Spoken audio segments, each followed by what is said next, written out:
Welcome to the Chicory's maintenance video series. This time we're replacing the water injection elbow for the exhaust and the air cleaner. Last time we were together, I replaced the engine mounts and put in additional isolation for vibration on the generator. And I told you at that time that I was not going to get the engine up and running because I wanted to do another maintenance. And this is what this series is about replacing these two things. Now, one of the things I've learned over 40 years of working on engines is more work is less work. And what I mean by that is this exhaust elbow is tucked behind the heat exchanger and the air cleaner assembly. And if I were to try and get that off, I could, but it'd be more frustrating in the long run than doing the extra work of removing this air box with the air cleaner in it, draining the coolant, removing the heat exchanger, at least this boot, so that I can get access to the bolts, and then just remove it and reassemble it. An additional effect of that is I can do maintenance while I have everything apart, like the air cleaner. And though the coolant has been changed less than 2 years ago on this machine, since I have to drain it anyway, I might as well replace it with brand new coolant. So that way I keep all the maintenance up. So the next step is draining the coolant out of the engine, and I will do that in a second. Draining the coolant is pretty straightforward. On the side of the engine there's a drain tube with a petcock that drains the coolant out of the engine. Important thing is you need to remove the cap on the expansion tank so that the engine doesn't build a vacuum. You want the air to flow from the top and let everything come down. I have a clear plastic container here that's clean in case I want to use the coolant over again. Like I said in the introduction, I don't believe I will use it again. But the reason I like a clear container is it kind of gives me an idea of how much dirt's in the system. And if it's really dirty, I might go through the steps of actually cleaning the engine with some dishwasher machine detergent. And the reason you use dishwasher machine detergent is because it doesn't foam. But you can clean the inside of the engine very well with it. And I have done that in the past on this engine. So I'm just going to take my plastic container, hold it in position. I'm going to open up the petcock. I'm going to open it up quite a bit. And it's starting to drain in. And good sign, it looks pink, which is the proper color for the antifreeze. And so I'm just going to let this drain. And this will probably take a couple minutes. So I'll get back with you. So I've drained the coolant into a clear jar, as I was saying. Well, semi-clear, it's transparent at least. And you can see that the color's good. I looked at the bottom and there is very, very small amount of sediment. One of the other things I do to check on the health of my coolant is I test the pH. I pour it into a small container and I use a pH strip. You submerge it, shake it off, wait 15 seconds, and then you compare it to the color gauge on the back. Now, the pH of this coolant is 8, which is excellent because I always have tested the coolant ahead of time, and I know that the fresh, brand new coolant from the manufacturer is a pH of 8. So this coolant could and may go back into the engine, but I do have fresh coolant on the engine, on the boat, so I probably will use the fresh stuff, just because the cost of this coolant is not very expensive, and I'd rather just put new stuff in, update my maintenance records that it has brand new coolant, and be more comfortable with it. So the next step is, I have the expansion tank here, and like I told you, there's these bellows that are on the heat exchanger. I'm going to remove first the air box that has the air cleaner in it, and then these bellows that connect to the heat exchanger. And how this works is the coolant comes through the expansion tank. The heat exchanger, which I can show you, is inside there. This first clamp is on the expansion tank. The second clamp is on the heat exchanger. And then once the seawater comes through the heat exchanger, it comes into this part of the boot and then is dumped into the exhaust stream to cool the exhaust. And that elbow that cools the exhaust gases is what we're replacing. So I'm going to clean this stuff up and first remove the air box, and I'll show you that next. So we're going to remove the air box first, and it's held on to the head with just two 10mm bolts.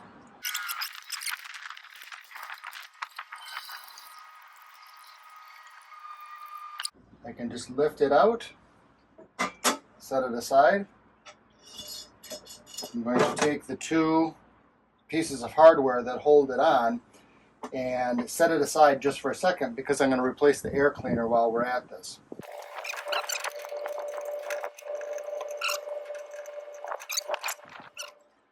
So I removed the old filter and I have the new filter, and you can see it's just a big piece of open foam type material. There's a little screen inside here that stops this from being sucked in. It's just a matter of stuffing this in the air box. The air comes in through here, goes through the filter, and then into the intake manifold. So one of the things that's important about this is this material will deteriorate over time with heat. And there's many stories about this deteriorating to the point where it actually gets sucked into the intake manifold, clogs up the intake manifold, and gets into the cylinders. And so it's very important to keep on top of this maintenance to make sure that that doesn't happen.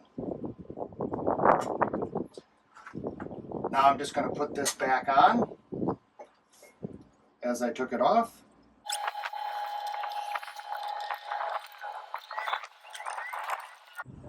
This is ready to go back on.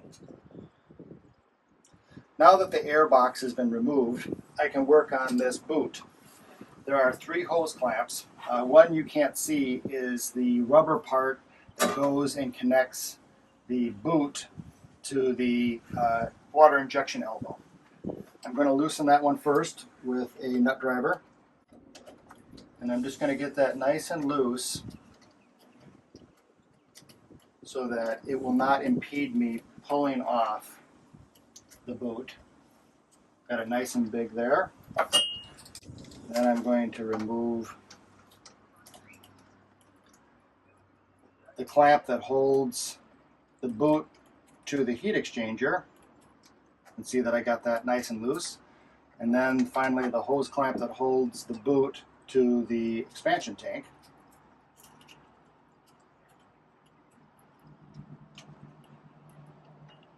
Loosen that a little bit, get that off completely.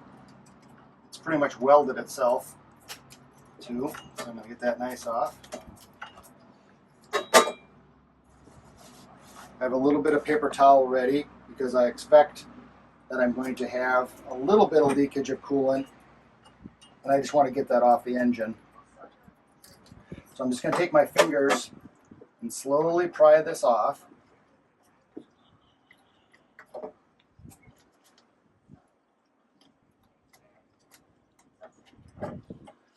And now that I have it loose, I'm going to lift the back side off the exhaust injection elbow.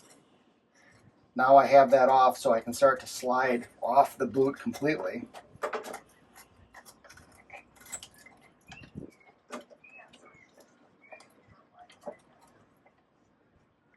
This hose clamp's a little bit in the way, so I'm just going to put it back on and move the hose clamp.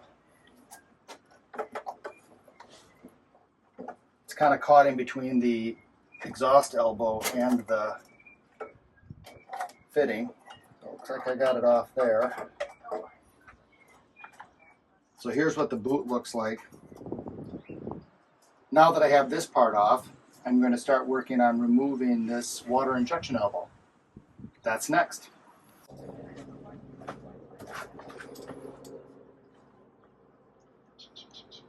So you just heard me tell you that I was going to take off the water injection elbow, but part of me was saying that because I was doing it because of expedience. The thing is, as I told you in the beginning, more work is less work. I don't want to damage this heat exchanger. It's just a teeny bit more work to remove this, and so it's just the smart move to remove the heat exchanger completely so that there's no way it can get damaged. It's pretty easy. I'm just going to walk around the other side of the engine. And it's essentially the exact same steps as were done before.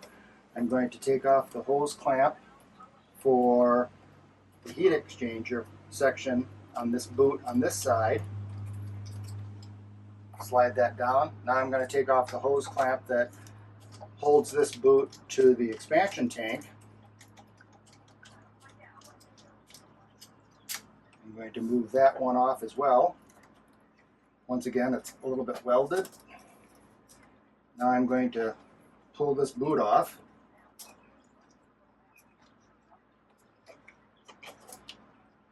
Move this boot out of the way. And I'm going to pull out the heat exchanger. I'm going to grab my paper towel here, because this has got a little bit of stuff on it.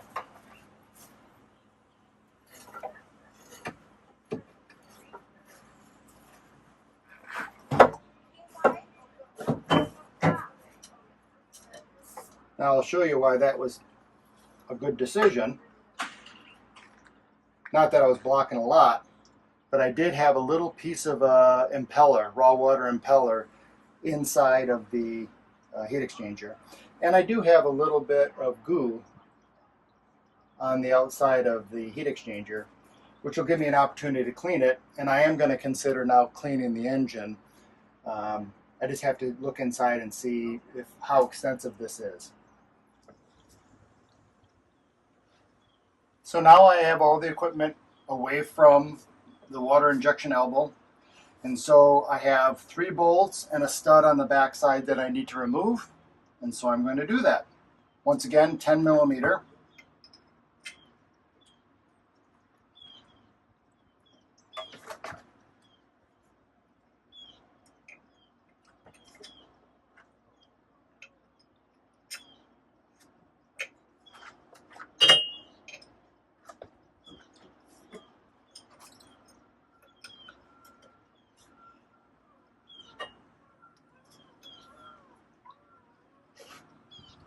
I'm going to stop here for a second because I think that stud is going to need a little bit of penetrating oil.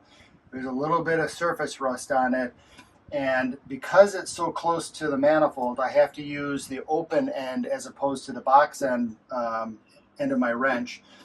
And when you put a lot of force on it, these jaws can spread a little bit and round off the nut, and I don't want to do that. So I'm going to pause for a second, spray some penetrating oil on there, and wait and see if I can get that to loosen up just a little bit before I proceed. Okay, I'm back with penetrating oil. So I'm just going to, while I'm doing it, I'm going to do all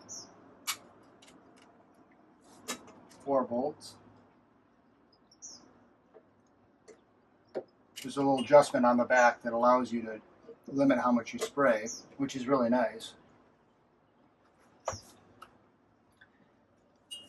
Now I'm going to get the stud in the back there that's really the problem child.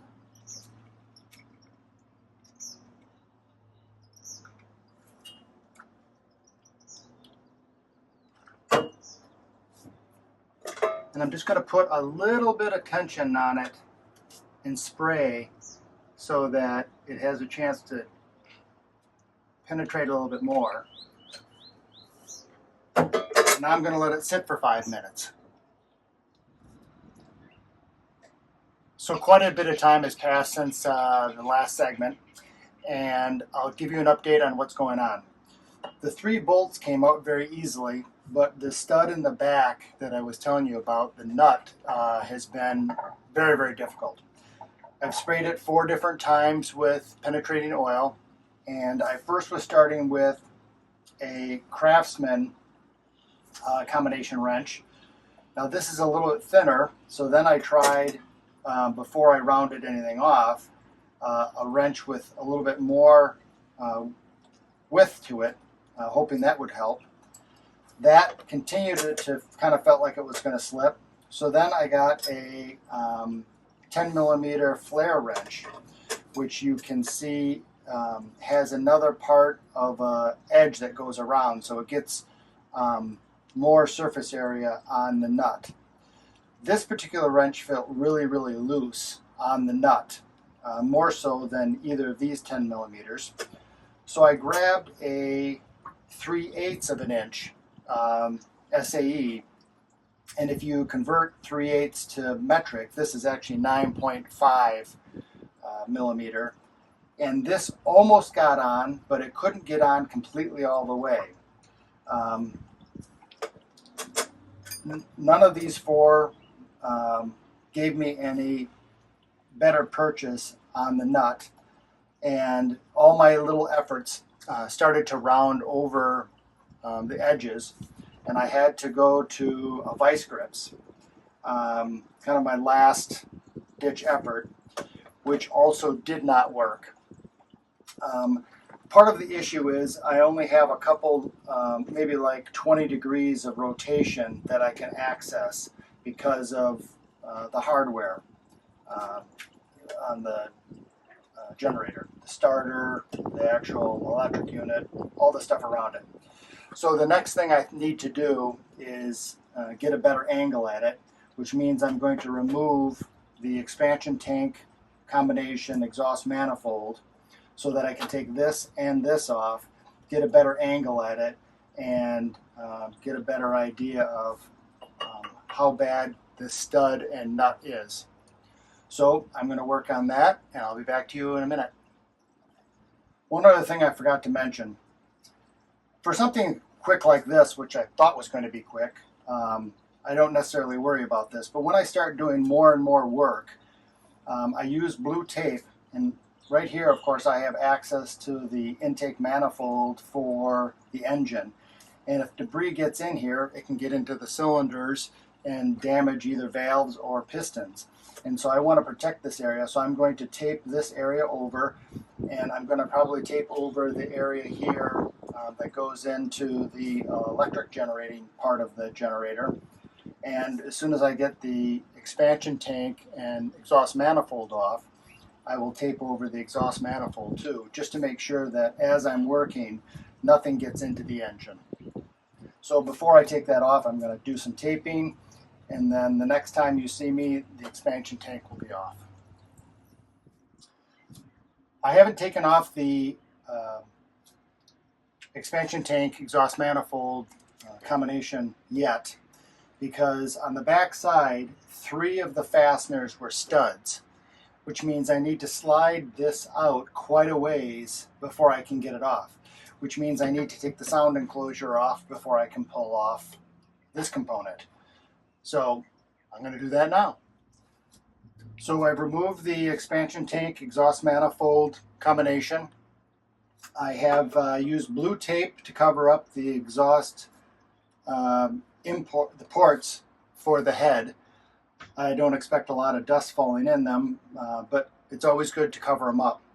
So now the next step is to show you on the dock where I put the water injection elbow combination exhaust manifold combination expansion tank, and we'll get that stud out. After quite a bit of effort, I got the stud out. So all 4 of the holes on this flange are in good condition. The threads are great. I will use a tap and I'll chase those threads just to make sure everything's great. I do need to order a new stud and 3 new bolts. And that's good regardless of the fact that they're rusted, because if you notice on the old water injection elbow, the flange is quite small, but on the stainless steel one, it's more than double the thickness. So what that means, if I were to use the old bolts, I wouldn't get as much thread engagement as the way the old one worked. So I'm going to order hardware that's just slightly longer, just to make sure I get the full engagement. In addition to that, I'm going to clean the gasket surfaces, get those perfectly flat and polished, and clean out the coolant passages that are in here, remove any carbon that's in this end of the exhaust, and get everything perfect so that I can put this exhaust elbow back on once I have the new hardware.